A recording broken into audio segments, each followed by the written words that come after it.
നമ്മുടെ സ്വന്തം most wanted level 5 star level ആയ criminal car. These name BMW M3 GTR. നിങ്ങൾക്ക് ഇഷ്ടമുണ്ടെങ്കിൽ BMW ഉണ്ടെങ്കിൽ ലൈക്ക് അടിക്കുക. അതായത് മസ്താങ് ഉണ്ടെങ്കിൽ BMW സബ്സ്ക്രൈബ് ചെയ്യാം, മസ്താങ്ങിനെ ലൈക്ക് ചെയ്യാം. ഷെവറോട്ട് കളറാണെങ്കിൽ നിങ്ങൾ ഷെയർ ചെയ്യുക. ഇത് ടഫാണ് ഗൈസ്, ടഫുകളാണ് ഗൈസ്.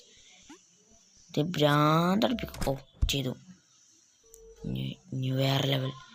അടുത്തതോ ഗൈസ്, ഇതെന്തൊരു ഫാസ്റ്റിൽ വരുന്നേ. ഈ ചതി നമ്മളോട് വണ്ടിയില്ല ഗൈസ്. ഇത് മിക്കവാറും കയ്യൂല എന്നുണ്ട്. പോട്ടെ. വാ ഗൈസ്, നിങ്ങൾ സബ്സ്ക്രൈബ് ചെയ്യണം. ഈ ലെവലൊന്ന് വൈൻഡപ്പ് ചെയ്യുന്നുണ്ട് ഗൈസ്. പാർട്ട് 7 പാർട്ട് 8 ഞാൻ വരാം. നമ്മൾക്ക് കഴിയും, പിടിച്ചാൽ ശ്രമിച്ചാൽ വിജയം ഉറപ്പ് എന്നിട്ട് ഉറപ്പാണ്. Guys bye. പാർട്ട്